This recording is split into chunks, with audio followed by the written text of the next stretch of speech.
जो विद्यार्थी मित्रों धोरण 12 चैप्टर नंबर 10 हेलो आल्केन અને હેલો એરિન માં આપણે છેલ્લે લેક્ચર નંબર 10 માં આપણા પેમ્પલેટના પ્રશ્ન નંબર 35 થી એસક્યુ 55 સુધી ચાલી ગયા હતા।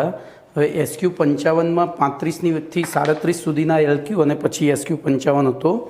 આજે એસક્યુ 56 થી આગળ વધીએ તો જોઈએ એસક્યુ 56 નું વિધાન।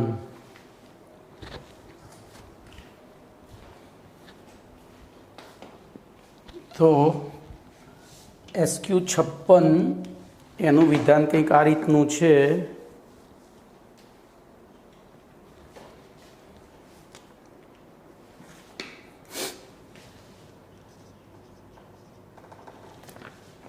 हेलो आल्केन संयोजनों केंद्रानुरागी हेलो आल्केन संयोजनों केंद्रानुरागी एटले के SN1 અને SN2 प्रक्रिया अनुभववानी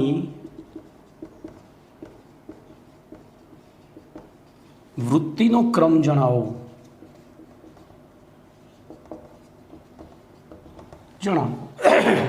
तो ध्यान रखो अहीं hello Alcaine SN1 SN2 hello Alcaine एटले RX में X तरीके आपणे शुं लई शकीए तो फूल कली बहार आई बराबर। आ बधा हेलो आल्केन संयोजनों कहवाय। तो एमनी SN2 SN1 प्रक्रिया अनुभववानी वृत्तिनो क्रम लईए तो सौथी सहेलाईथी बोलो कोणे अनुभवे तो जेटलो बंध लांबो एटलो वहेलो तूटे। तो आरनी साथे आई जोड़ायेलो होय तो फूल कली बहार आई में आई सौथी मोटो परमाणु छे। आर तो आपणे कॉमन गणवानो छे। आई मोटो छे एटले शुं थशे बंध लांबो तो एनी आ बंध सहेलाईथी तूटे एटले के SN1 SN2 प्रक्रिया अनुभवनी वृत्ति सौथी वधारे RI नी, एनथी ओछी RBR नी, एनथी ओछी RCL नी, एनथी ओछी RF नी। प्रश्न ने समझो गोखशो नहीं। चलो एना पछी बीजो प्रश्न नंबर 57 तो एनु विधान छे C6H11 CH2Cl અને C6H11 Cl पैकी कोण झड़पथी SN2 प्रक्रिया दर्शावशे। कोण झड़पथी SN2 प्रक्रिया दर्शावशे। बोलो शुं करीशुं तो आमां तो कशुं करवानुं नहीं, बेनुं बंधारण दोरवानुं। हवे जोजो C6H11 एटले तो आपणे चेक करवू पड़े कि आ शुं छे तो 6 कार्बन। हवे 6 कार्बन होय तो आल्केननुं सामान्य सूत्र जोजो। आ हूँ MCQ छे एक प्रकारना। तो आल्केन होय तो CnH2n+2 प्रमाणे बोलो C6H शुं थवुं जोईए तो 6 दू 12 ने 2 14 14 में पण एक CH2Cl छे एटले 13 तो थवा ज जोईए पण 13 नहीं एटले कि एनो मतलब आल्केन नहीं। चलो एवी रीते आल्कीन लईए तो CnH2n तो 6 दू 12 पण 12मो CH2 जोड़ायो छे એટલે અહીં 11 थाय। एनो मतलब आपने खबर पड़ी गई। हजू जो त्रीजू आल्कीन अथवा चक्रीय आल्केन पण थाय। केम तो चक्रीय आल्केननुं अणुसूत्र पण CnH2n सामान्य सूत्र। तो आपणे अहींया बे बंधारण दोरी शकीए। पहेलुं जोजो CH3 CH2 CH2 CH2 CH double bond CH અને પછી આગળ CH2Cl લેવાય। આ પહેલું બંધારણ 1 2 3 4 5 6 અને તો જોજો આટલા સુધીનો ગણતરી કરીએ તો 6 કાર્બન થઈ ગયા, 3 ને 2 5 ને 2 7 ને 2 9 ને 2 11 થઈ ગયા। આ પહેલું બંધારણ। અથવા બીજું બંધારણ આ રીતે થાય ચક્રીય। बोलो कम्प्लीट। चलो सामे आपने शू कीधुं छे तो सामे आ कह्युं छे तो एमां आपणे एमां पण आ वच्चेथी CH2 खाली जतो रहेशे। आ वधारानो थई गयो जोई लो। ए अहींया CH2 वधारानो थई गयो तो आपणे ए बंधारण आ रीते लखी शकीए CH3 CH2 CH2 CH2 CH double bond CHCl। अथवा बोलो हवे विचारो आमां बे शक्यताओ आवी तो जो आमां जोवा जईए तो आ प्राथमिक आल्काइल हेलाइड है 10 है। आ पण 10 है। एवी रीते आ तो बोलो क्यू थयुं आ 10 अरे 20 थयुं। ज्यारे आ क्यू थयुं તો વિનાઇલિક થયું. કયું થયું? વિનાઇલિક. બરોબર. તો અહીંયા બે શક્યતાઓમાં બોલો હવે જો તમે આને ગણો તો શું થશે? બોલો. આ બેને ધ્યાનમાં લો, બે રેખીય ધ્યાનમાં લો અને બે ચક્રીય ધ્યાનમાં લો, તો આપણને ખબર છે રેખીયમાં પ્રાથમિક કરતાં વિનાઇલિકની આપણે એ બેલા ભણી ગયા હતા ને, તો ત્યાં શું થતું હતું? તો એમાં વિનાઇલિકનો કોઈ ઉલ્લેખ હતો નહીં. એલાઇલિક હતું, વિનાઇલિક હતું નહીં. પણ આ વિનાઇલિક જોજો, આ વિનાઇલિક થયું, સાથે સાથે આ એલાઇલિક થયું. આ એલાઇલિક થયું. આપણે એ રીતે જોવા જઈએ ને તો આ એલાઇલિક થયું. હેલોજન જે કાર્બન સાથે જોડાયો છે sp3 અને sp3 જેની સાથે જોડાયો છે sp2. જુઓ બરોબર. અહીંયા સીધો જ sp2 સાથે, એટલે વિનાઇલિક એલાઇલિક. તો જો આપણે આલ્કિન તરીકે ગણીએ તો એલાઇલિકની SN2 પ્રક્રિયા અનુભવવાની વૃત્તિ કેવી છે? તો એલાઇલિકની SN2 પ્રક્રિયા અનુભવવાની વૃત્તિ ઓછી છે. સોરી, મેં ગ્રેટર ધેન કર્યું. SN2 છે. SN1 હોત ને તો વધારે થાત. અને એ જ રીતે બોલો, આ પ્રાથમિક છે ને આ દ્વિતીયક છે. તો આપણે ભણી ગયા છીએ. બોલો અહીંયા ધ્યાન રાખજો, SN1 SN2 બરોબર 1 0 2 0 3 0 સોરી CS3X 1 0 RX 2 0 RX ને 3 0 RX. એવી રીતે CS3X 1 0 2 0 3 0. મેં તમને ટ્રીક આપી હતી, ખબર છે? નાનું હોય તો ગ્રેટર ધેન ને મોટું હોય તો લેસ ધેન. તો અહીંયા ગ્રેટર ધેન, અહીંયા લેસ ધેન. અરે ઊંધું મેં લખ્યું, મારે લખવામાં ભૂલ થઈ. 321 મિથાઇલ લખવાનું હતું. 321 મિથાઇલ લખવાનું હો ભાઈ, ભૂલ નહીં કરવાની. 3 0 2 0 1 0 CS3X. એવી રીતે 3 0 2 0 1 0 CS3X.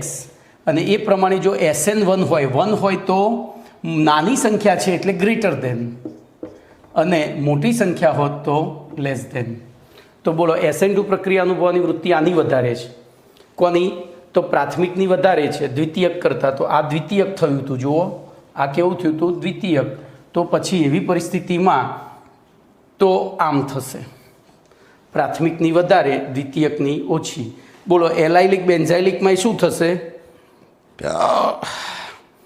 તો જોજો, અહીંયા આ પ્રશ્ન જ્યારે પૂછાય ત્યારે તમારે બે રીતે જવાબ આપવો પડે, અથવા તો પ્રશ્નમાં સ્પષ્ટીકરણ હોવું જોઈએ કે આ રેખીય અથવા તો રેખીય છે અથવા ચક્રીય છે. એલાઇલિક વિનાઇલિક હોય ત્યારે એલાઇલિક વધારે આપે, એલાઇલિક છે એ સરળતાથી આપે, એલાઇલિક ઓછી આપે ને વિનાઇલિક ઝડપી. મારે કેમ આમ ભૂલ થાય છે? જોજો ભાઈ, હું પોતે કન્ફ્યુઝ થઉં છું તો તમે કન્ફ્યુઝ થાવ એમાં સવાલ જ પેદા થતો નથી. તો ખાસ તમારે પેલા ક્રમ યાદ રાખવાના છે, જે ક્રમ હું અહીંયા ઉપર ફરી લખી દઉં છું. બોલો આપણે ક્રમ ફરીથી લખી નાખીએ. ગઈ વખતે મેં ટ્રીક આપી હતી. બોલો SN1 પ્રક્રિયા અનુભવવાની વૃત્તિ અને SN2 પ્રક્રિયા અનુભવવાની વૃત્તિ. બોલો SN1 અનુભવવાની ટ્રીક શું હતી? તો બે એલા પછી યાદ કરો તો બે એલા 321 મિથાઇલ હતું. 30 T0 1 0 CS3X. અને આમાં SN1 છે, 1 છે એટલે ગ્રેટર ધેન, નાનું છે એટલે ગ્રેટર ધેન. બોલો SN2 માટે શું હતી? અરે SN2 માટે શું હતી? યાદ કરો. તો SN2 માટે આ જ ટ્રીક હતી. SN2 માટે ટ્રીક આ જ હતી, પણ એમાં શું થઈ જતું હતું? 2 મોટો છે એટલે લેસ ધેન. તો બે એલા 30 20 1 0 CS3X. તો ત્યાં લેસ ધેન થઈ જતું હતું. પેલું નાનું હતું એટલે ગ્રેટર ધેન, મોટું હતું એટલે લેસ ધેન, ઊંધું. તો એ પ્રમાણે જો આપણે આને એલાઇલિક ના વિનાઇલિક થયો તો એલાઇલિક વિનાઇલિક કરતાં તો વધારે જ સક્રિય છે, એટલું યાદ રાખજો.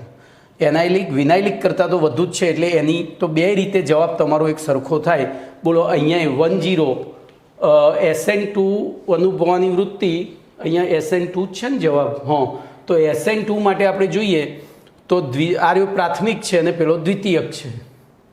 તો તો દ્વિતીયક કરતાં પ્રાથમિકની વૃત્તિ વધારે છે, જોઈ લો.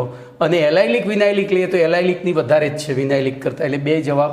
તો 2 રીતે તમારે 2 જવાબ લખવા પડે, બરાબર. મેં એક જ લખ્યો છે પણ સમજાવીશ હું 2 લખ્યો છે, એક પણ સમજાવીશ 2. ચલો એના પછી આગળ જઈએ. ઉપર ભલે પેલું લખેલું રહ્યું આપણને કામમાં આવશે.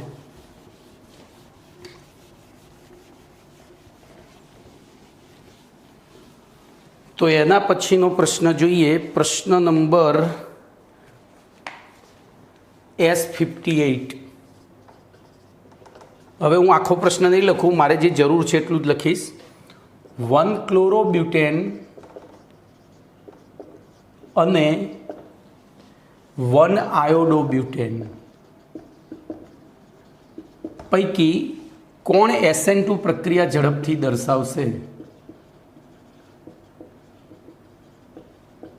કેમ? ચલો વિચારો. તો શું કરીશું આપણે? બંધારણ દોરીએ. 1 ક્લોરોબ્યુટેન, અહીંયા Cl, અને 1 આયોડોબ્યુટેન. બોલો. તો બાકી બધું સરખું છે, ખાલી આ બંધમાં ડિફરન્ટ છે. અને આના કરતાં આ બંધ લાંબો છે ત્યાં સહેલાઈથી તૂટે. સહેલાઈથી તૂટે તો કયો ઝડપથી SN2 દર્શાવે? બોલો, વિચારીને બોલજો. તો આર એ ઝડપથી દર્શાવે. હું અહીંયા લેસ ધેન કરી નાખું ઝડપના સંદર્ભમાં. બોલો આવું કેમ થયું? તો મેં કારણ આપી દીધું છે. કારણ કે 2 ક્લોરોબ્યુટેનમાં ક્લોરીનના નાના કદના કારણે CCl બંધ પ્રમાણમાં આયોડોબ્યુટેનના આયોડિનના મોટા કદના કારણે બનતા CI બંધના સાપેક્ષે ટૂંકો હોય છે. ટૂંકો એટલે કયો બંધ ટૂંકો હોય છે? તો CI બંધ વધુ, બંધ લંબાઈ એની વધુ હોય છે. આથી CIનું વિખંડન સરળતાથી થાય છે. આથી CIનું વિખંડન સરળતાથી થાય છે. બોલો કમ્પ્લીટ. ચલો એના પછી આગળ જઈએ.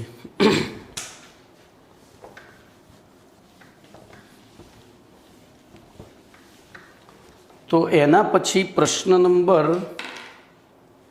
S59.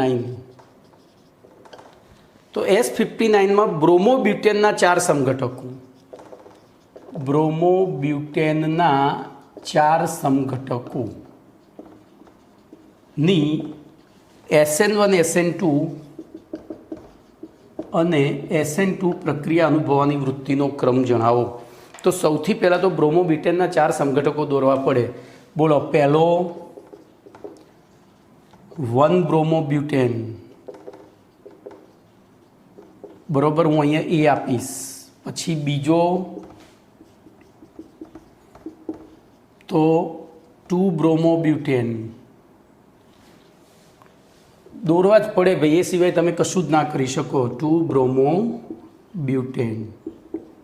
ચલો ત્રીજો, હું નંબરની જગ્યાએ ABCD લખું છું. હવે શું થાય? તો વિચારો. અહીંયા આને ખસેડીએ તો 2 બ્રોમો જ થાય. તો આપણે આને અહીંયા ખસેડીશું તો BR અને C, એટલે કે 2 બ્રોમો 2 મિથાઇલ પ્રોપેન, બરોબર. અને હવે આપણી પાસે બીજો કોઈ રસ્તો નથી, આને અહીંયા ખસેડી દઈએ તો ડી ઓપ્શનમાં આવું થાય. તો આનું નામ થશે 1 બ્રોમો 2 મિથાઇલ પ્રોપેન. ચલો ઓકે. હવે વિચારો તો આ કયા પ્રકારનો થયો? જો હું બ્લુ કલરની પેન વાપરીશ તો આ થયો પ્રાથમિક 1 0, આ થયો દ્વિતીયક, આ થયો તૃતીયક, અને આ થયો પાછો પ્રાથમિક. બોલો ચલો. હવે તો આપણને એ તો ખબર છે કે અહીંયા SN1 લખીએ તો SN1 માટે શું છે? 321 મિથાઇલ, બરોબર. તો 30 સૌથી વધારે, એનાથી ઓછો, કારણ કે 1 નાનો છે એટલે ગ્રેટર ધેન. અને SN2 માટે ઉપર લખેલું જ છે 30 બરોબર. તો એ 2 મોટો છે એટલે લેસ ધેન. તો એ પ્રમાણે તો આપણને જવાબ મળી ગયો. ચલો સૌથી SN1 સૌથી વધુ ઝડપી કોણ આપશે? તો 30 એટલે C સૌથી ઝડપી, એનથી ઓછો B. બોલો એનથી ઓછો તો આ 2 પ્રાથમિક છે. એવી રીતે અહીંયા બોલો સૌથી ધીમું કોણ આપશે? તો C, એનથી વધુ B.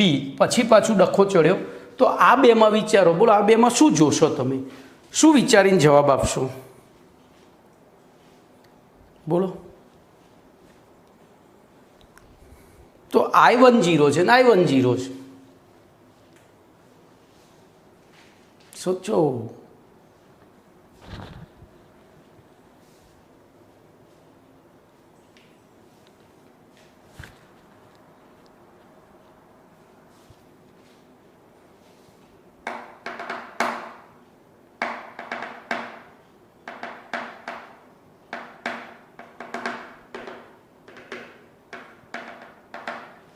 સોચો સોચો, મને જવાબ જોઈએ છે. તો જોજો, અહીંયા 11મા ધોરણના 13મા પાઠના આધારે તમારે જવાબ આપવો પડે. ધ્યાન રાખજો, હું અહીંયા જવાબ તો આપણે લખી જ દીધો છે, હું અહીંયા તમને આની સમજૂતી આપું. તો CCCBR અને અહીંયા CCCC અને BR. જોજો, પ્રેરક અસર સદિશ વસ્તુ છે. આમાં 4 કાર્બનની ધન પ્રેરક અસર આ બંધને, અને અહીંયા 4 કાર્બન, પણ અહીંયા આ બેની અસર સદિશ નથી, એનો સરવાળો થાય છે. આમાં બધાનો સરવાળો થાય, પૂરક છે, બધી એક જ દિશામાં જુઓ, એટલે પૂરક છે. જ્યારે આમાં સહેજ એકબીજાની અસરને નાબૂદ કરે, તો બોલો આ બેમાંથી કયો બંધ વધારે લાંબો હશે? તો આ લાંબુ, આ ટૂંકો. 11મું ધોરણ 12મો પાઠ યાદ કરો, પ્રેરક અસર. અને એવી પરિસ્થિતિમાં બોલો કયો સહેલાઈથી તૂટશે? હવે બીજી વસ્તુ બીજી રીતે શીખવાડું. તો બોલો આના કરતાં સૈન્ય પ્રબળ થયું, આના કરતાં સૈન્ય પ્રબળ થયું, કારણ કે અહીંયા બધા એક જ લાઈનમાં ગોઠવાયા છે, અહીંયા બધી રીતે ગોઠવાયા છે. તો આવી પરિસ્થિતિમાં શું થાય વિચારો. ચલો, હવે મેં હિન્ટ આપી, ભાઈ આ એસક્યુ છે, જી નીટ છે, આટલું યાદ રાખજો. થિયરી શીખ્યા પછી આ બધું ઓર્ગેનિકમાં નહીં શીખો તો કશું નહીં આવડે. તો શું થશે બોલો? SN1માં પહેલું કોણ દર્શાવશે? તો જેનું સૈન્ય નિર્બળ હોય SN1માં પહેલો જાય. તો સૈન્ય નિર્બળ કોનું છે? બોલો SN1, સોરી મારી ભૂલ થઈ હો, સૈન્ય પ્રબળ હોય SN1માં જાય. તો SN1માં અહીંયા પ્રબળ સૈન્ય કોનું છે? તો પ્રબળ સૈન્ય આનું છે, આ પ્રબળ સૈન્ય, આ નિર્બળ. તો બોલો ત્યાં કોણ જશે પહેલો? B, પછી D અને પછી A આવશે SN1માં. અરે યાર, હું કન્ફ્યુઝ થઉં છું. સૈન્ય નિર્બળ હોય તો SN2 અને પ્રબળ હોય તો સૈન્ય નિર્બળ હોય એ વખતે આ જશે, બરોબર? તો એ નિર્બળ હોય તો SN2 2 ભાગ લે, અને પછી આવશે C, અરે D, બરોબર? હવે અહીંયા શું થશે? તો પહેલો D આવી જશે અને પછી એ થશે. કમ્પ્લીટ, પહેલો D આવશે ને પછી એ થશે. SN2માં ભાઈ હજુ હું મારું કન્ફ્યુઝન ઓછું નથી થતું. બોલો, સૈન્ય પ્રબળ હોય ત્યારે SN2 થાય, સૈન્ય પ્રબળ હોય ત્યારે SN2 સરળતાથી થાય. હા, આપણે કેમ અહીંયા જ મેં લોચો માર્યો. એ પહેલાં D પછી આવે, એ પહેલાં અને D પછી. તો બરાબર, હવે થઈ ગયો ક્રમ કમ્પ્લીટ. પેલામાં એ SN1માં એ પહેલાં મેં પેલું બે એકના એક વસ્તુ લખી હતી, જોજો, એકના એક વસ્તુ લખી હતી. પહેલો D લખું તો D ઓછો ને આ ગ્રેટર ધેન એ, તો આ એ જ થયું ને, બરાબર? ભાઈ અહીંયા છે ને જોજો, બહુ ભૂલો થવાના ચાન્સીસ રહે છે. તમે આમ વિચારશો ને તો કન્ફ્યુઝ બહુ થશો. એટલે બિલકુલ જ્યારે અહીંયા ભણતા હોય ને, જ્યારે આ પાઠ ચાલતો હોય ને, MCQ આ બધા SQ ચાલતા હોય ને, એકદમ કુલ માઇન્ડેડ વિચારજો, ગોખી ના મારતા, નહીંતર જી નીટમાં પસ્તાશો. અને જી નીટમાં ઓર્ગેનિક કેમિસ્ટ્રીનું વેઇટેજ 60 માર્ક, 60% છે. 4 પાઠનું 4 આ અને 2 6 પાઠમાંથી 60% ઓર્ગેનિક કેમિસ્ટ્રી પૂછાય છે. સમજ્યા કે નહીં? એટલે જે છે તમારે ઓર્ગેનિક ઉપર જ ફોકસ કરવાનું છે, અને એમાં જ માર્ક્સ જાય છે. ફિઝિકલમાં કે ઇનઓર્ગેનિકમાં બહુ માર્ક્સ નથી જતા લોકોના. ચલો, એના પછી આગળ વધીએ. આજે બધા SQ જ ચલાવીશ, ભલે મારે વાર થતી, એક લેક્ચર વધારે લઈશ, પણ સમજીને જ આગળ ચાલવું છે, એટલે મુશ્કેલી પડે નહીં.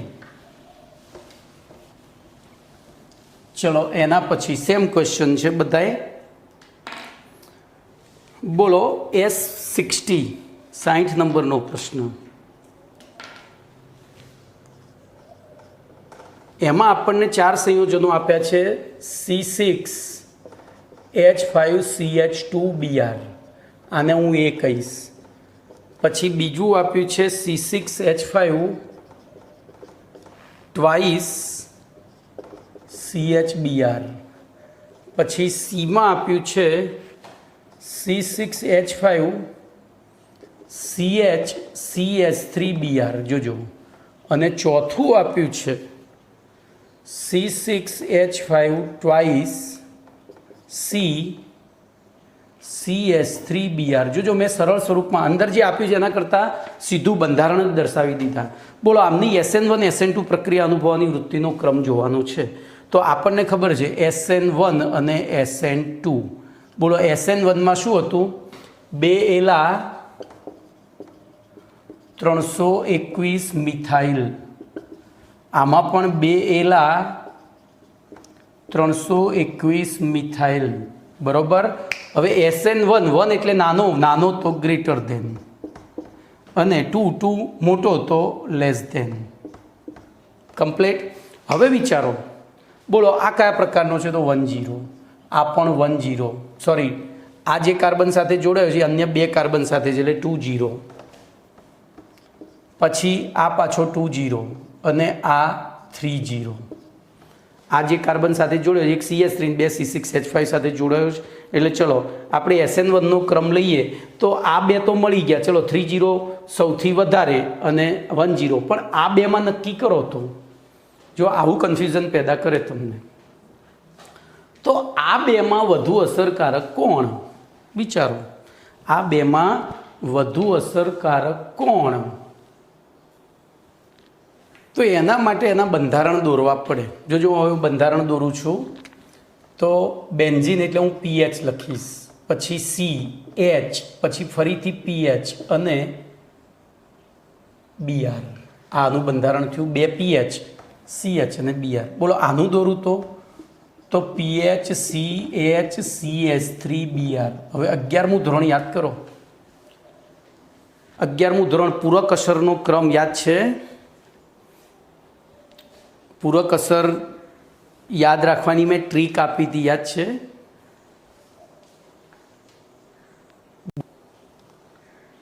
તો એમોનો ચાંદ સોચો કો કલ ચૂહા ચોર કો નહીં, બરોબર. એ રીતે ફી આલ્કી, હા આખી ટ્રીક એ ટ્રીક યાદ રાખજો ભાઈ, નહીતર કશું જ નહીં આવડે એ તમને કહી દઉં.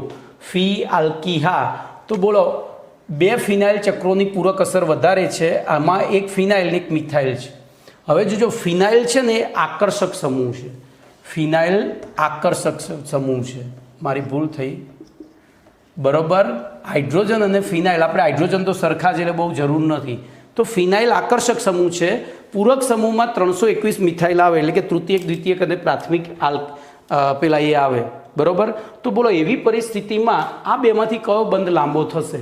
તો આ 2 આકર્ષક છે, આકર્ષક છે એટલે આ બંધ ખેંચાયો તો ટૂંકો થયો, જ્યારે આના કરતાં એક ખેંચાયો ને એક પૂરક તો આ લાંબો થયો, અને લાંબો થાય તો આ 2માં સહેલાઈથી કયો તૂટે? તો જો હવે આપણે SN1નો ક્રમ લખીએ તો બોલો સૌથી સહેલાઈથી D આપશે, એના પછી વિચારો D, પછી દ્વિતીયકમાં 2 છે એ 2માં પહેલો કોણ આપશે? તો જે લાંબો હોય એટલે કે C, પછી B અને છેલ્લે A. જ્યારે બોલો અહીંયા શું થશે? સોચો તો, બોલો એમાં શું થશે?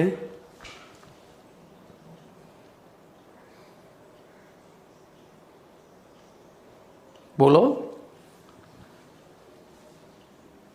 તો ધ્યાન અહીંયા રાખો. હવે અહીંયા બંધની અસર કરતાં તમે અહીંયા બંધ લંબાઈ જોવા જશો ને તો કન્ફ્યુઝ થશો, એટલે આપણે જોવાની સૈન્યની પ્રબળતા. બોલો આ 2માં કયું સૈન્ય પ્રબળ છે?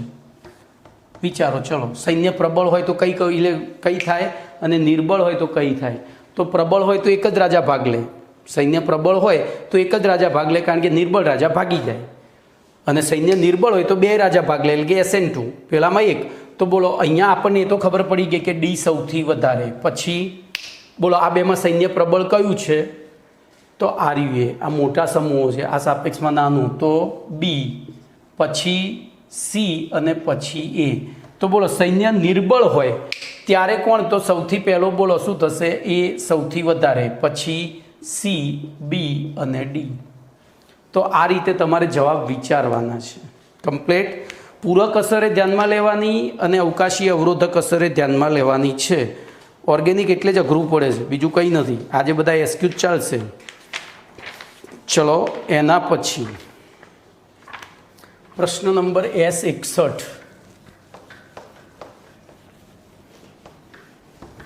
ભાઈ આ જીનીટ ચાલી રહ્યું છે એટલું ધ્યાન રાખજો. તમને જીનીટમાં એમસીક્યુ કેવી રીતે સોલ્વ કરવો એ અહીંથી વિચારશો તો જ આવડશે. અહીંથી વિચારશો તો આવડશે, બાકી નહીં આવડે. કારણ કે પ્રશ્ન પેલો ગમે ત્યાંથી બનાવે, આપણે એના સૈદ્ધાંતિક મુદ્દા જ યાદ રાખવાના છે. તો હેલો આલ્કેનની તો આરએક્સની NaOH અથવા H2O સાથે કેન્દ્રાનુરાગી વિસ્થાપન પ્રક્રિયા કરતા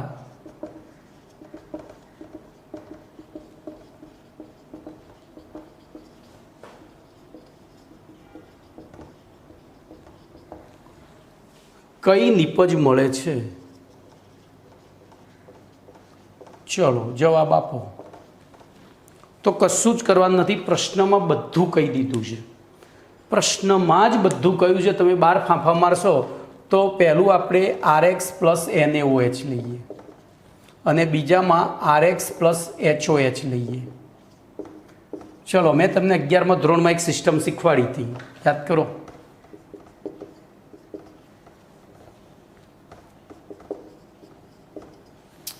બરોબર. બોલો, પ્રક્રિયાની શરૂઆત ક્યાંથી થાય? તો અકાર્બનિક ભાગથી શરૂ થાય પ્રક્રિયા. કોઈ પણ કાર્બનિક પ્રક્રિયા એના અકાર્બનિક ભાગથી શરૂ થાય. બોલો, આ બેમાં અકાર્બનિક ભાગ કયો? તો આ. બોલો, આના અહીંથી પ્રક્રિયાનું શરૂઆત થઈ તો અહીંયા આયનીકરણ થઈને શું પેદા થયું? H plus OH minus H plus OH minus. બોલો, આ બેમાં કોના પાકીટ કપાયા છે? જોજો, રાસાયણિક પ્રક્રિયા છે ને એક પાકીટ કપાવવાની પ્રક્રિયા જેવું છે. રોડ ઉપર પાકીટ કપાવવાની પ્રક્રિયામાં એક જણો પાકીટ કાપે છે અને બીજાનું કપાય છે. બોલો, પાકીટ કપાઈ ગયા પછીની રિએક્શન શું હશે? કોણ આઘું પાછું થતું હશે? કોણ અસ્થાયી હશે? તો જેનું પાકીટ કપાયું છે એ બધાને પૂછતો હશે, ભાઈ જોયું મારું પાકીટ જોયું? ત્યાં એટલામાં પહેલાં તપાસ કરશે. જેને કાપ્યું છે ને શાંતિથી ઊભો હોય, એટલામાં જ ઊભો હોય, શાંતિથી જોતો હોય, એ સ્થિર. કારણ કે એને તો મળ્યું છે ને, એ સ્થાયી હોય. પેલા ઘુમાવ્યું છે, ઘુમાવ્યું એટલે અસ્થાયી હોય. તો બોલો, અહીંયા અસ્થાયી કોણ થયા? આને ઘુમાવ્યું, આને ઘુમાવ્યું, અસ્થાયી. હવે સ્થાયી થવા ક્યાં જાય? તો પોલીસ સ્ટેશન, જ્યાં એને પાકીટ મળવાની સંભાવના હોય. અહીંયા એના પાકીટમાં શું ભરેલા હતા? એના વોલેટમાં શું ભરેલું હતું? ઇલેક્ટ્રોન. તો ઇલેક્ટ્રોન જ્યાં એને પાછા મળે એવી સંભાવના હોય ત્યાં જાય. બોલો, એને હુમલો કર્યો અહીંયા હુમલો કર્યો એટલે ઓલરેડી પાછું અહીંયા ચાલતું હતું જ. બોલો, આ minus delta plus delta plus delta. બોલો, શું થશે? તો એ બંધ તોડશે. એ બંધ તોડે તો આ Na પ્લસ છે માઇનસ સાથે જોડાય તો અહીંયા NaX અને અહીંયા HX બને વત્તા. બોલો, હવે શું થાય? તો જો એકચ્યુઅલી છે ને આ ધન અહીંયા એ હુમલો કરીને અહીંથી X માઇનસ લઈને આવતો રહે, H પ્લસ હુમલો કરીને X માઇનસ લઈને આવતો રહે એટલે R પ્લસ ડેલ્ટા અને OH માઇનસ પડ્યો રહે તો ROH બને. ખબર પડી કે નહીં? આ રીતે પ્રશ્નના જવાબ અપાય. પ્રશ્નના જવાબ ઓર્ગેનિક કેમિસ્ટ્રીમાં આ રીતે આપવા પડે. તો બોલો, શું નિપજ મળે? અનુવર્તી આલ્કોહોલ નિપજ મળે છે. ચલો, એના પછીનો પ્રશ્ન. ભાઈ, જીનીટની પરીક્ષા આવે ને, જ્યારે બોર્ડ પરીક્ષા પતી જાય ને, જ્યારે તમારી બોર્ડની અને પછી જીનીટની તૈયારી કરતા હોય ત્યારે ઓર્ગેનિકના SQ ખાસ જોજો. એના લેક્ચર છે ને રિવાઇન્ડ કરીને જોજો તો તમને તકલીફ ઓછી પડશે. ચલો, એના પછી S62. બોલો, S62નું વિધાન છે હેલો આલ્કેનની સોડિયમ આલ્કોક્સાઇડ. તો હેલો આલ્કેનની સોડિયમ આલ્કોક્સાઇડ સાથે કેન્દ્રાનુરાગી પ્રક્રિયા કરતા, હવે હું આગળ લખતો નથી, શું નિપજ મળશે? ચલો, તો હેલો આલ્કેન. હવે જો હું અહીંયા હેલો આલ્કેનની સરળતા ખાતર, ચલો હું તમને પહેલાં સાદું જ લખું, RX. સોડિયમ આલ્કોક્સાઇડ એટલે RONA. બોલો, શું થશે? ચલો વિચારો. તો અહીંથી શું છૂટવું પડશે? RO બંધ તૂટશે કે ONA તૂટશે? તો RONA, આ પ્લસ આ માઇનસ થાય. બોલો, હવે તો અહીંથી આ અહીંયા જોડાયો, જોજો, તો માઇનસ NaX. બોલો, નિપજ તરીકે શું બનશે? RO R' બને. હું અહીંયા R' લખું. હા, તમે આ જ લખીને આવશો. પણ પહેલાં કોઈપણ પ્રક્રિયા શરૂ કરતાં પહેલાં આની પ્રકૃતિ વિચારવી પડે. તો ધ્યાન અહીંયા રાખજો, હું તમને એની પ્રકૃતિ સમજાવું. RONA, બોલો RONA બને કઈ રીતે? તો ROH પ્લસ NaOH આ બેની પ્રક્રિયાથી બને. ROH એટલે નિર્બળ એસિડ પ્રબળ બેઝ, અને એમાંથી બને RONA વત્તા H2O. 11મું ધોરણ 7મો પાઠ. બોલો આ નિર્બળ એસિડ પ્રબળ બેઝનો આ ક્ષાર થયો, અને ક્ષારની પ્રકૃતિ એમાં જે પ્રબળ હોય એના જેવી થાય. તો બોલો આ શું થયો? બેઝિક ક્ષાર થયો. અને એ પાછો કેવો? પ્રબળ બેઝિક. બોલો પ્રબળ બેઝિક કેમ? તો એનું કારણ RONA. બોલો એને ઇલેક્ટ્રોન આપ્યા છે, R પણ દાતા છે, આ પણ દાતા છે, તો O ઉપર ઇલેક્ટ્રોન ઘનતા શું થાય? વધે. અને O ઉપર ઇલેક્ટ્રોન ઘનતા વધે તો એ ઇલેક્ટ્રોનનું દાન કરવા માટે બહુ પ્રબળ એની વૃત્તિ હોય. અને 11મું ધોરણ 7મો પાઠ આપણે ઓલરેડી ભણી ગયા છે. જે સ્પીસીઝની ઇલેક્ટ્રોન દાન કરવાની વૃત્તિ પ્રબળ હોય તે પ્રબળ બેઝ તરીકે વર્તે છે. તો આ છે પ્રબળ બેઝ. શું છે? તો પહેલાં આપણે કોઈપણ પ્રક્રિયા શરૂ કરતાં પહેલાં પ્રક્રિયકની પ્રકૃતિ સમજવી પડે. બોલો આ છે પ્રબળ બેઝ. તો સામેથી હવે પ્રબળ બેઝની વૃત્તિ શું હોય? એસિડને આકર્ષવાની. એટલે હું હવે RXની જગ્યાએ અહીંયા લખીશ RCH2CH2X. જોજો RX જ, પણ મારે જે બતાવવું છે એમાં 2 કાર્બન મેં છૂટા કર્યા. બોલો આ પ્રબળ બેઝ એ આમાંથી એસિડ ખેંચવા પ્રયત્ન કરશે. તો બોલો મને અહીંયા એસિડ દેખાય છે. આ બે ભેગું થાય શું બને? HX. તો જોજો હવે ક્રિયાવિધિ પેલી થશે. અહીંથી આ બંધ તૂટ્યો, આ પ્લસ આ માઇનસ. બોલો આ પ્લસ અહીંથી આ બંધને આની ઉપર હુમલો, આ બેમાંથી કઈ જગ્યાએ હુમલો કરશે? Na plus. તો આમાંથી એ હુમલો કરશે આની ઉપર, કારણ કે આ માઇનસ ડેલ્ટા પ્લસ ડેલ્ટા છે, બરોબર? એની ઉપર હુમલો કરશે અને તો NaX લઈને જશે. શું બનાવશે? NaX. ચલો પછી તો RO માઇનસ માઇનસ છે. હવે જોજો અહીંયા RO માઇનસ સીધે સીધો અહીંયા નહીં જોડાઈ શકે. એનું કારણ શું છે કે પ્રબળ બેઝ તરીકે HX. તો એમાંથી પછી એ બંધ તૂટ્યા પછી આ બંધ તૂટશે, એટલે ફરીથી R પ્લસ બનશે. એ R પ્લસ અહીંયા હુમલો કરશે, એ R પ્લસ અહીંયા હુમલો કરશે. બોલો શું કરશે? તો અહીંયા કોણ વધુ વિદ્યુત ઋણ? તો માઇનસ પ્લસ. બોલો એ શું કરે? વિચારો શું કરશે? હવે હું આટલું બધું ડીપમાં લઈ જઈશ તો તમે કન્ફ્યુઝ થશો. એના કરતાં તો એ R પ્લસ અહીંથી કોને વિસ્થાપિત કરશે? આ H પ્લસને. કોને વિસ્થાપિત કરશે? H પ્લસને, બરોબર? તો એ H પ્લસ અહીંયા જશે.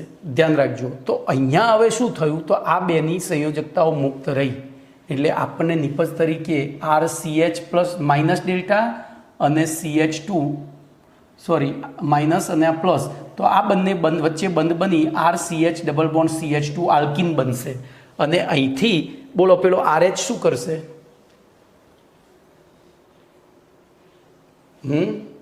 તો એ R અહીંયા ગયો, એને Hને અહીંયા મોકલ્યો, એટલે OH માઇનસ બન્યો. એ OH માઇનસ ફરીથી પ્રક્રિયા કરશે આવી બીજી, અને ફરીથી બીજો H પ્લસ આકર્ષશે અને નિપજ તરીકે H2O આપશે. તો આટલું બધું ડીપમાં ના જવું હોય તો હું તમને બીજી રીતે શીખવાડું. ધ્યાન અહીંયા રાખજો. RCH CH2, હવે હું અહીંયા X અને H અલગથી દર્શાવું, વત્તા RONA. બોલો સોડિયમ આલ્કોક્સાઇડ. આ પ્રબળ એસિડ પ્રબળ બેઝ, તો એ આમાંથી એસિડને આકર્ષવા પ્રયત્ન કરશે. એટલે જોજો અહીંયા દ્વિબંધ બનાવી દેશે. તો RCH2 CH double bond CH2 plus બોલો HX પ્લસ RONA. હવે આ બેની વચ્ચે પ્રક્રિયા થઈ, બોલો RX અને NaOH બની જશે. RX અને NaOH બની જશે. તો આપણને 2 વસ્તુ મળે ત્યાં. આલ્કોહોલમાંનો જે R છે એને અનુવર્તી આલ્કાઇલ હેલાઇડ મળે, અને RXમાંથી અનુવર્તી. તો આ આપણે નથી દર્શાવવાનું, ખાલી આપણે આ અહીંયા એ જ પૂછ્યું છે. તો બોલો અનુવર્તી શું મળશે? આલ્કિન નિપજ મળે, બરોબર? ભાઈ અહીંયા સોડિયમ સોરી હો ભાઈ મારી એક હજુ મોટી ભૂલ થઈ બરાબર એક મોટી ભૂલ થઈ તમે જે વિચારતા હતા એ પ્રમાણે સાચું છે આ પ્રબળ બેઝ તરીકે ક્યારે વર્તે જોજો જો મારી ભૂલ તમને ફાયદો કરાવશે આ પ્રબળ બેઝ તરીકે તો આપણે ભણી ગયા છીએ દ્રાવણ બને ને ત્યારે પણ આનું દ્રાવણ આમાં નથી ઓગળતો એ રહ્યો અહીંયા આલ્કોહોલ લેવો પડે આલ્કોહોલ હોય ને તો બેઝ તરીકે તો પછી આ નિપજ મળે તો આ નિપજ મળે પણ આપણને એવો આલ્કોહોલ આપ્યો નથી આલ્કોહોલ નથી આપ્યો એટલે પછી આપણે સીધું જ વિચારવાનું પછી એ બેઝ તરીકે ના વર્તે જોજો મેં ભૂલ કરી પણ એમાં તમને કંઈક શીખવા મળ્યું તો પછી અહીંયા આલ્કોહોલમાં નથી આલ્કોક્સાઇડ આપ્યો છે સોડિયમ NaOHની જોજો અહીંયા એ રીતે એના માટે શું કરવું પડે NaOH પ્લસ ROH સાથે પ્રક્રિયા કરવી પડે તો પહેલાં આ બેની વચ્ચે પ્રક્રિયા થઈ RONA બને પાણી બને અને વધારાનો આલ્કોહોલ પડ્યો રહે અને એના કારણે આપણને આલ્કોહોલમાં સોડિયમ આલ્કોક્સાઇડનું દ્રાવણ મળે પણ અહીંયા આલ્કોહોલ આપ્યો નથી એટલે આપણે સીધું જ વિચારવાનું પછી આટલું બધું વિચારવાનું નથી મારી એક નાની ભૂલ તમને ઘણું બધું શીખવાડી ગઈ બોલો બરોબર આલ્કોહોલ આપ્યો હોય તો નિપજ જુદી આલ્કોહોલ ના આપ્યો હોય તો નિપજ જુદી તો અહીંયા ઇથર જ બનશે તો અહીંયા શું બનશે ઇથર જ તો RX પ્લસ RONA બોલો અહીંયા આલ્કોહોલ નથી એટલે ખાલી બે જ બંધ પછી આ એસિડ બેઝ તરીકે નહીં વર્તી શકે કારણ કે બેઝ તરીકે વર્તવા માટે દ્રાવણ બનવું જરૂરી છે 11મું ધોરણ 7મો પાઠ અહીંયા આપણે આલ્કોહોલ નથી વાપર્યો દ્રાવણ નથી બનતું તો આ બન તૂટે માઇનસ પ્લસ અરે સોરી ઊંધું plus minus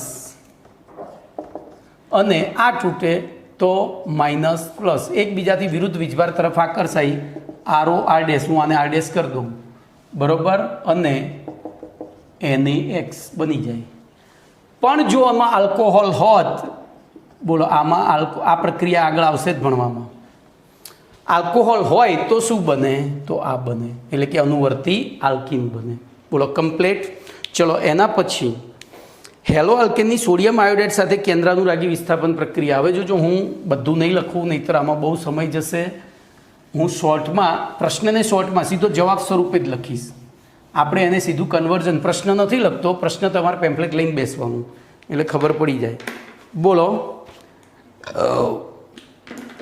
hello આલ્કેનની sodium iodide એટલે કે RXની NaI સાથે પ્રક્રિયા કરીએ બોલો શું મળશે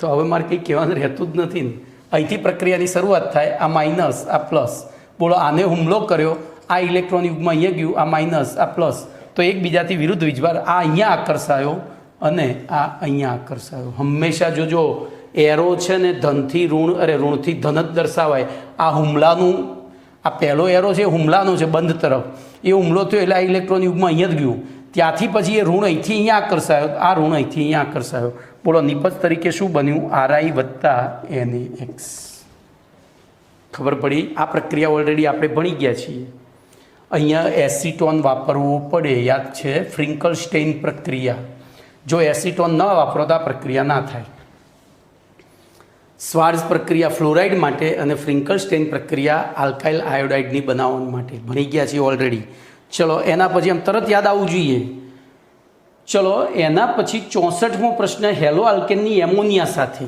ચલો ધ્યાન રાખો પ્રશ્ન નંબર 64 વિચારો ખાલી ગોખવાનું નથી આ બધા પ્રશ્નોમાં તો પ્રશ્ન નંબર S64 RXની NS3 સાથે બોલો શું થશે RXની NS3 સાથે કેન્દ્રાનુરાગી વિસ્થાપન પ્રક્રિયા કરીએ તો પ્રક્રિયાની શરૂઆત અહીંથી થાય તો Nમાં આપણે 3 હાઇડ્રોજન બતાવીએ બોલો અહીંયા RX બોલો અહીંયા હાઇડ્રોજન કરતાં નાઇટ્રોજનની વિદ્યુતઋણતા વધારે છે એટલે આ બંધ તૂટે પ્રક્રિયાની શરૂઆત અહીંથી થાય આ 3માંથી ગમે તે તૂટે બોલો આ ઋણ બન્યો આ ધન બન્યો તો ધન શું કરશે બોલો અહીંથી અહીંયા હુમલો કરશે RX બંધ ઉપર અને એના કારણે આ ઇલેક્ટ્રોન યુગમાં અહીંયા ને અહીંયા ધન થયું તો હવે શું થશે બોલો તો આ પ્લસ આ માઇનસ આની તરફ આકર્ષાશે આ માઇનસ આની તરફ આકર્ષાશે તો નિપજ તરીકે RNH2 પ્લસ HX બનશે કશું જ કરવાનું નથી સિમ્પલ ધન અને ઋણ વીજભાર શોધતા આવડવું જોઈએ ચલો એના પછી S65 જોઈએ હું ભાઈ પ્રશ્ન નંબર એટલા માટે લખું છું કે જેથી કરીને તમને ખબર પડે કે આપણે કયા પ્રશ્નની ચર્ચા કરી રહ્યા છીએ. બરોબર. બોલો S65. આ જે મને આવડે છે ને તમને આવડશે એ દિવસે તમે નીટમાં નિશ્ચિંત થઈ જાઓ. બોલો એમાં હેલો આલ્કેનની પ્રાથમિક એમાઇન સાથે, તો હેલો આલ્કેન RX, પ્રાથમિક એમાઇન એટલે RNH2 સાથે કેન્દ્રાનુરાગી વિસ્થાપન પ્રક્રિયા કરતા. ચલો વિચારો હેડો. તો આપણે અહીંયા RX લખીએ, અહીંયા હું શું કરીશ, આ રીતે લખીશ H અને R. બોલો અહીંયા અબંધકારક ઇલેક્ટ્રોન યુગ્મ છે. પ્રક્રિયાની શરૂઆત હંમેશા અહીંથી જોજો. અકાર્બનિક પોર્શન અહીંયા વધારે છે. આમાં આરની સાથે એક જ હેલોજન છે આમાં, તો આમાં અકાર્બનિક લક્ષણ વધારે છે એટલે અહીંથી પ્રક્રિયાની શરૂઆત થાય. બોલો પ્રક્રિયાની શરૂઆત થઈ તો શું થયું, આ ઇલેક્ટ્રોન યુગ્મ અહીંયા આકર્ષાયું તો આ માઇનસ, આ પ્લસ થયું. એટલે કે આનું પાકીટ કપાયું. એ પાકીટ કપાયું તો જ્યાં પાકીટ મળે એવી જગ્યાએ હુમલો કરશે, એટલે કે પોલીસ સ્ટેશન ગયો. બોલો આ બંધ ધ્રુવીય હતો તો એના આ હુમલાના કારણે એ બંધ તૂટીને અહીંયા માઇનસ, અહીંયા પ્લસ થયું. એટલે કે ઇલેક્ટ્રોન યુગ્મ અહીંયા ગયું, આ માઇનસ, અને તો હવે આ માઇનસ આની તરફ અને આ માઇનસ આની તરફ આકર્ષાય. તો નિપજ તરીકે બોલો શું બને, હું અહીંયા R ડેશ કરી દઉં છું. તો R પછી એ સીધો જોડાયો N સાથે H અને R ડેશ, એટલે કે દ્વિતીયક એમાઇન મળે. શું મળે, અને બાય પ્રોડક્ટમાં HX મળે. બાય પ્રોડક્ટમાં શું મળે, HX. ચલો એના પછી 66મો SQ.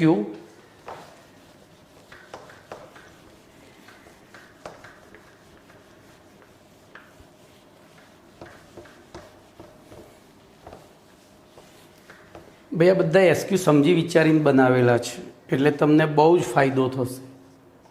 S66 એમાં હેલો આલ્કેનની દ્વિતીયક એમાઇન સાથે, તો RXની બોલો N R dash R double dash અને H સાથે પ્રક્રિયા કરીએ. મારે સમજાવવાનું રહ્યું. બોલો અહીંયા નાઇટ્રોજન કરતાં હાઇડ્રોજન વધુ હાઇડ્રોજન કરતાં નાઇટ્રોજન વધુ વિદ્યુત ઋણ, એટલે આ ઇલેક્ટ્રોન યુગમાં અહીંયા ગયું, આ બંધ તૂટ્યો તો આ માઇનસ, આ પ્લસ થયું. એ પ્લસે હુમલો કર્યો અહીંયા. બોલો ત્યાં હુમલો કર્યો એટલે આ ધ્રુવીય બંધ હતો. ઓલરેડી ઝઘડો ચાલતો હોય ને કોઈ આવીને હળી કરે એટલે ઝઘડો વધારે થાય. બે છૂટા પડ્યા, આ ઇલેક્ટ્રોન યુગમાં ગયું અહીંયા. બોલો આ માઇનસ, આ પ્લસ. તો બે જગ્યાએ બોલો આ બંધ તૂટ્યો, આ તૂટ્યો, એટલે આપણને 4 આયનો પ્રાપ્ત થયા. એમાંથી એકબીજાથી વિરુદ્ધ વીજભાર તરફ, તો ઋણ હંમેશા ધન તરફ આકર્ષાય. બોલો તો નિપજ તરીકે શું મળશે, RN R dash R double dash H વત્તા HX. પ્રશ્નમાંથી જવાબ શોધતા શીખો. તમારું ઘણી કેમેસ્ટ્રી બહુ જ સહેલું છે એટલું યાદ રાખજો. કેમેસ્ટ્રી જેટલો સહેલો વિષય બીજો કોઈ છે જ નહીં. ચલો એના પછી S67 લઈએ. કેમેસ્ટ્રી છે ને એક 4 નિયમો ઉપર આધારિત છે આખું, અને એને ખાલી આપણે સમજવાનું. એ 4 જ નિયમો ઉપર આધારિત, બીજા કોઈ નિયમો જ નહીં. ફિઝિક્સમાં કેટલા બધા નિયમો છે, પણ કેમેસ્ટ્રીમાં છે ને વિચારવું બહુ પડે. ફિઝિક્સમાં જુદા જુદા ઘટનાઓ માટે જુદા જુદા નિયમો છે, એટલે તમે યાદ રાખી શકો. આમાં દરેક ઘટના માટે 4માંથી જ પસંદ કરવાનું.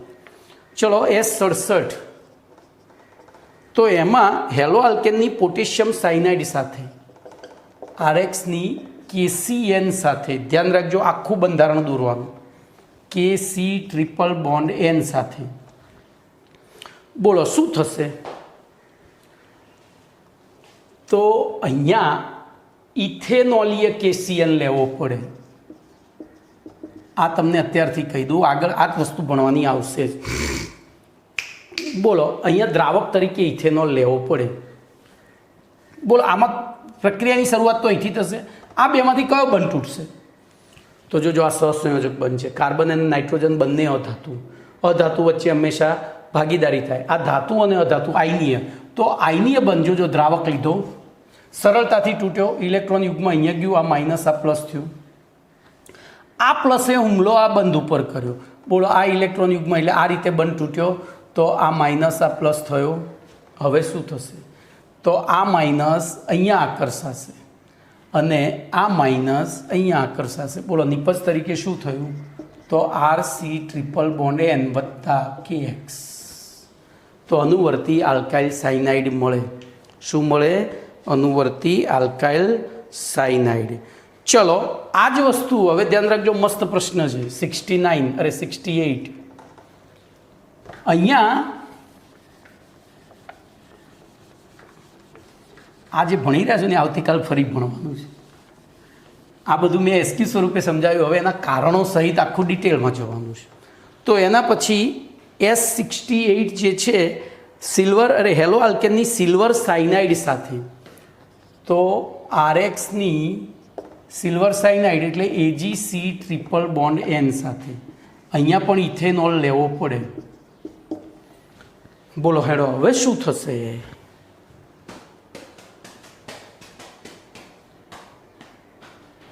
અહીંયા શું થશે? તો ધ્યાન રાખજો, હવે આ બંધ એ પણ સહસંયોજક થઈ ગયો, આ પણ સહસંયોજક થઈ ગયો. કેમ? તો સિલ્વર એ ડી વિભાગનું તત્વ છે. ડી વિભાગના તત્વોને સંક્રાંતિ તત્વો કહે છે, કારણ કે તેમાં ધાતુ અને અધાતુ બંનેના ગુણધર્મો હોય છે.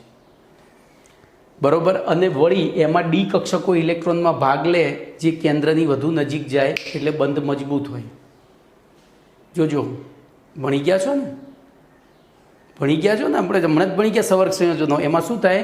સંકરણ થઈને ડી કક્ષક સવર્ગ સહસંયોજક બંધ બને. સવર્ગ સહસંયોજક બંધ વધારે મજબૂત હોય છે.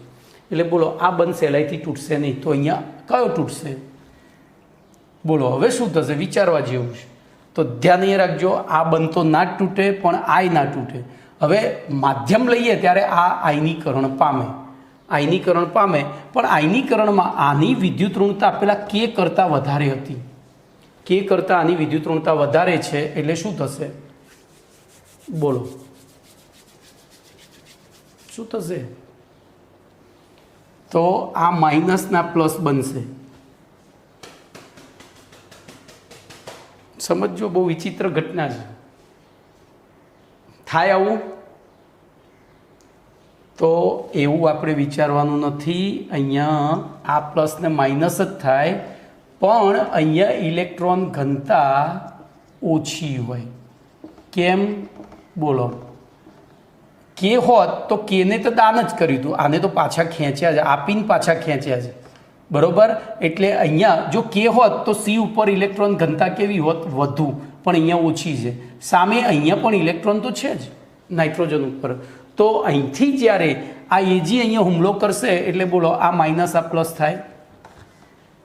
તો બોલો નિપજ તરીકે પહેલું તો શું થયું? AgX બાય પ્રોડક્ટમાં મળી ગયો, Ag સાથે X જોડી ગયો.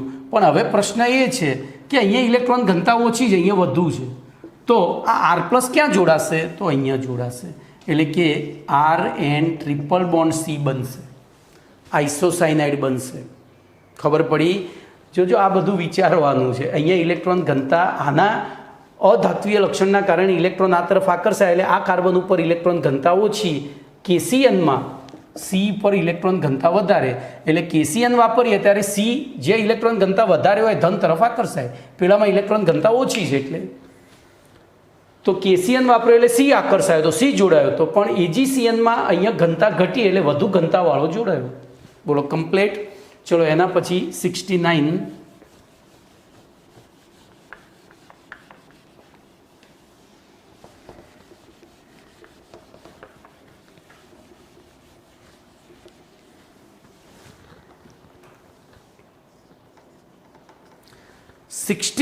માં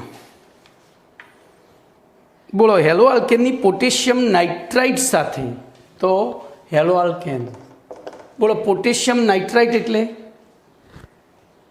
નાઇટ્રાઇટ છે હો, તો KNO2. જોજો નાઇટ્રેટ હોય તો KNO3. ટ્રેટ નાઇટ્રેટ નાઇટ્રાઇટ આ સમજો. ટ્રાઈ એટલે 3, તો ટોટલ 3 પરમાણુ થવા જોઈએ. અને ટ્રેટ એટલે 4, તો ટોટલ 4 પરમાણુ થવા જોઈએ. 3 ઓક્સિજન ને 1 નાઇટ્રોજન 4. ટ્રાઈ એટલે 3, તો 1 નાઇટ્રોજન ને 2 ઓક્સિજન. આ બહુ ભૂલ થાય છે. ચલો એના પછી તો આપણે પ્રક્રિયા કરીએ છીએ KNO2 સાથે. બોલો અહીંયા બંધારણ શું થશે? તો K સાથે N જોડાય, અહીંયા ડબલ બોન્ડથી O અને પછી સિંગલ બોન્ડથી આ સવર્ગ સહસંયોજક બંધ થાય. બરાબર.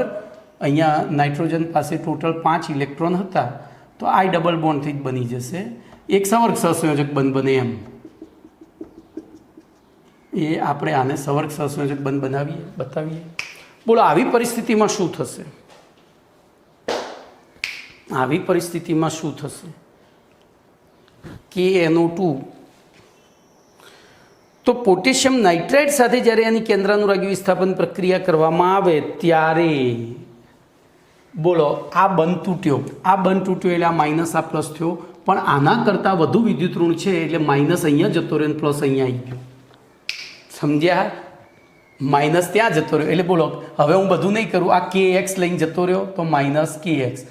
ઋણ વીજભાર ક્યાં વધારે છે? અહીંયા, તો એ બંધ તોડ નાખશે અને RONO આવી નીપજ મળશે. એને કહેવાય આલ્કાઇલ નાઇટ્રાઇટ કહેવાય. અને શું કહેવાય? Alkyl nitrite. ચલો એવી રીતે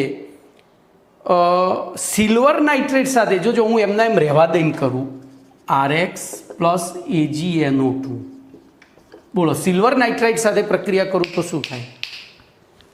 તો ત્યાં બંધારણ તો આ જ થશે, AgN double bond O single bond O. બોલો તો આ દાન કરતો તો એટલે અહીંયા ઇલેક્ટ્રોન યુગમાં ગયું તો આ તો ખેંચી રાખે છે, અને ખેંચી રાખે છે એટલે એના કારણે શું થશે? અહીંયા ઇલેક્ટ્રોન ઘનતા વધશે. અહીંયા ઇલેક્ટ્રોન પેલાના જેવું CN જેવું, પેલામાં અહીંથી આખું ખેંચી રાખે છે. પેલામાં જોજો અહીંયા અબંધકારક હતા, એની વિદ્યુત ઋણતાના કારણે એવું થયું હતું. તો અહીંયા Ag વાપરીએ એટલે શું થાય? તો અહીંયા ઇલેક્ટ્રોન ઘનતા વધે, તો આ Ag X લઈને ગયો, તો બોલો Ag X લઈને ગયો, આ Ag X લઈને ગયો તો R ની સાથે સીધો જ RNO2. શું બને? RNO2. આ કોન્ટ્રોવર્સી છે, આના કારણો પાછળ આવશે, હું ડિટેલમાં સમજાવીશ. ચલો એના 71મો હેલો આલ્કેનની RCOOAg સાથે. તો 71મો પ્રશ્ન, બોલો RXની RCOOAg સાથે બોલો શું થશે? કશું જ કરવાનું નહીં. આ Ag અહીંથી આ લઈને જતો રહે, તો અહીંયા હું R' કરું તો R'COOR આની સાથે R આવી જશે અને AgX દૂર થશે. શું થશે? ખબર પડી? RCOOR' બરોબર. ચલો એના પછી હેલો આલ્કેનની LiAlH4 સાથે પ્રક્રિયા કરતા, તો LiAlH4 11મા ધોરણમાં ભણી ગયા છો. એ પ્રબળ રિડક્શન કરતા છે, તો અહીંથી એક HX લઈને જતો રહેશે અને આપણને અનુવર્તી RX એટલે કે આલ્કેન મળશે. શું મળશે? આલ્કેન નિપજ મળે છે. અને એવી રીતે હેલો આલ્કેનની RM સાથે પ્રક્રિયા કરતા, એટલે કે ધાત્વીય, આને કહેવાય કાર્બધાત્વિક સંયોજન. શું કહેવાય? તો RM સાથે હેલો આલ્કેનની ધાત્વીય આલ્કેન સાથે પ્રક્રિયા કરવામાં આવે, ધાત્વીય આલ્કેન, તો બોલો શું થાય? તો બમણા કાર્બનવાળું આલ્કેન. કેમ? તો આ ધાતુ છે એક્સને લઈને જતી રહે, તો MX વત્તા R.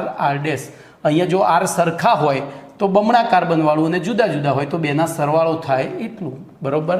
તો અહીંયા તમારી આટલી સુધી રાખીએ છીએ. જુઓ ફક્ત એસક્યુ જ ચાલ્યા છે તો 1 કલાક થઈ ગયો, 53 મિનિટ થઈ, કારણ કે બધા મેં સમજાવ્યા છે. ઓકે, બીજું નેક્સ્ટ લેક્ચરમાં